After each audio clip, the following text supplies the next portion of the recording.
Обштествено активна, вклучена во социјални и пензионерски дружби, но дома ја немаше.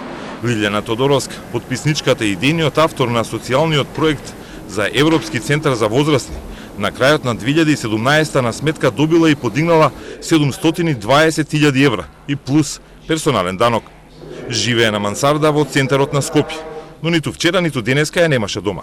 Соседите се чудеа дека нивната комшика Лиле е бабата со идеја вредна 720.000 евра, затоа што на некој со години им должала по ситни 100 или 500 денари. Но на договорот меѓу Меѓународниот сојуз Скопје и ГП Пелистер, подписот на комшиката Лиле стои на 4-то место, како представник на невладината, со улога автор и координатор на проект. На договорот се подпишани Боки 13, Агапи Дика, Јованка Кухар и пензионерката Тодоровска. Тие во име на Меѓународниот сојуз склучуваат договор со градежното предпријатие Пелистер од Битола, во чие име подпишува сопственикот Силјан Мицевски. Дома не ја најдов, но успеавме да ја добиеме на телефон.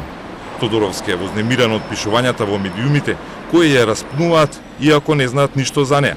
За 720.000 евра вели дека и се земени уште во банка од представници на Меѓународниот сојуз на Боки 13, кои ја туркале во инвалидска количка која ја употребувала затоа што тогаш преживеала сообраќајна несреќа. На моје име се уплатени парите кои се за авторското право.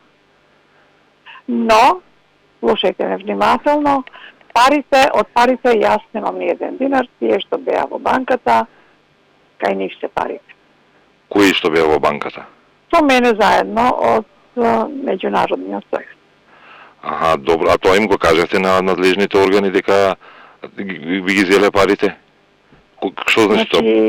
Значи, јас таму бев како автор на еден прекрасен проект, со тоа што ние имавме и договор склучен за некои работи кои треба да бидат, како треба да се однесуваме еден кон друг партнер. Зборувате за Меѓународен сојуз? Зборувам за Меѓународниот сојуз. Што значи тоа дека ви измамија вас, ви ги зелеа парите? Значи дека ме ограбија. И се одврвот на Меѓународниот сојуз. А добро, зашто ви ги зема? Што им беше образложението? Зошто ги земаат парите од вас? Не знам, јас во тој момент бев во инвалидска количка, бидејќи идам сообраќајка, и сметав дека сето тоа го прават добро намерно и ги ставаат по една торба парите. Кога излегавме од банка, торбата ја снема никаде заедно со девојката Кристина. Со која девојка? Со таа што била? Со таа што беше, што ми ја буткаше количката. Да, и од тогаш ве контактира после тоа? Имавте контакт? После тоа не ме контактираја, воопшто не. Сем после неколку месеци за склучување на повторен договор со некого кој исто така можеби требаше да биде измамен како и господинот Силјан Мицевски, како и другата фирма Dream Team. Но јас нити разговарав со нив, нити сакав да разговарам по нас.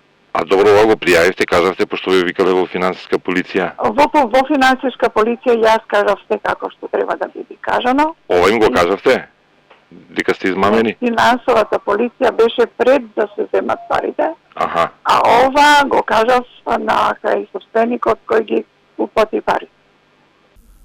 Невладината на Боки 13, според договорот, требало да обезбеди меморандуми за земјиште со општините каде се планираат европски центри за возрастни лица, односно еден вид старечки домови, а Пелистер требало да ги гради. Склучуваат договори за стратешко партнерство, со што Пелистер после 5 години изградениот објект може да го продаде. Мицевскиот ГП Пелистер смета дека не бил измамен, туку дека верувал во идејата.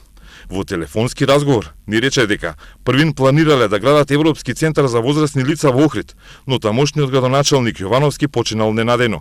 Парите ги префрлил на име на Тодоровска затоа што знаел дека не изина идеја. Доколку не се реализира проектот, ќе бара поврат на парите, кои досега ги дал.